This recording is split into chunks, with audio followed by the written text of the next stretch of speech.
क्या आपने कभी सोचा है कि एक मैना के अंडे से निकली बच्ची कैसे एक राजकुमारी बन गई और फिर उसकी जान कैसे मोतियों की माला में बस गई? यह कहानी है सच्चाई, दया और रोमांच से भरी, जहां एक साधारण गांव की लड़की ने महल की रानी बनने तक का सफर तय किया।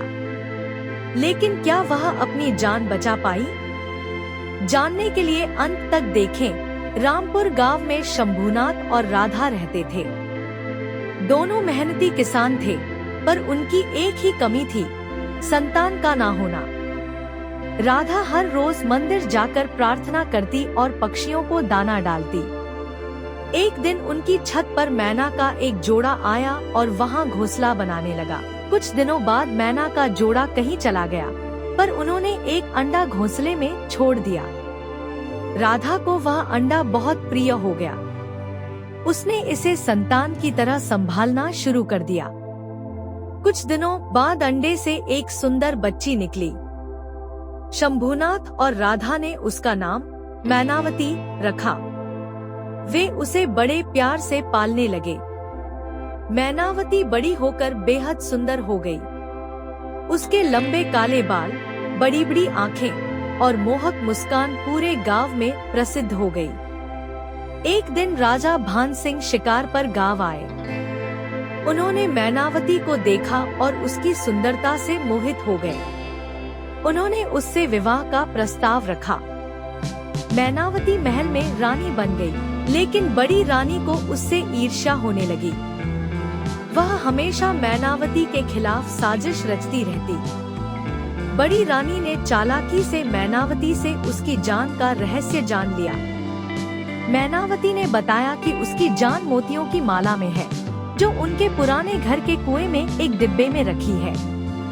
बड़ी रानी ने माला को पहन लिया, जिससे मैनावती की तबीयत खराब हो गई और उसकी मृत्यु हो गई। राजा ने माला बड़ी रानी के पास देखी और साजिश का पता चल गया। उन्होंने माला को मैनावती के गले में डाल दिया। जैसे ही माला मैनावती के गले में डाली गई, वह पुनः जीवित हो उठी। महल में खुशी का माहौल छा गया। बड़ी रानी की साजिश का खुलासा होने के बाद राजा ने उसे कड़ा दंड दिया। उसे महल से निकालकर वनवास भेज दिया गया। महल के सभी लोग इस फैसले से खुश थे और मैनावती की सच्चाई और दयालुता की प्रशंसा करने लगे। बड़ी रानी के जाने के बाद महल में खुशी का माहौल था। राजा ने पूरे राज्य में उत्सव मनाने का आदेश दिया। मैनावती ने सबके साथ मिलकर खुशियां बांटी। मैनावती ने बड़ी रानी को माफ कर दिया और उसके लिए वनवास में रहने की सभी सुविधाएं भिजवाईं। यह देखकर सभी ने उसकी दयालुता की सराहना की। मैनावती की सुंदरता के साथ उसकी बुद्धिमत्ता और दयालुता भी पूरे राज्य में प्रसिद्ध हो गई। लोग उसे एक आदर्श रानी के रूप में देखने लगे। मैनावती और राजा भान सिंह ने साथ में सुखी जीवन बिताना शुरू किया।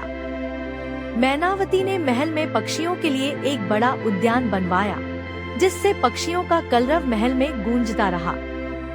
सच्चाई, ईमानदारी और दया हमेशा विजयी होती है। बुराई चाहे कितनी भी चालाक क्यों न हो, अंत में अच्छाई ही जीतती है।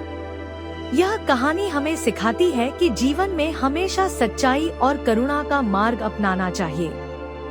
कठिन परिस्थितियों में भी ईमानदारी का साथ न छोड़े।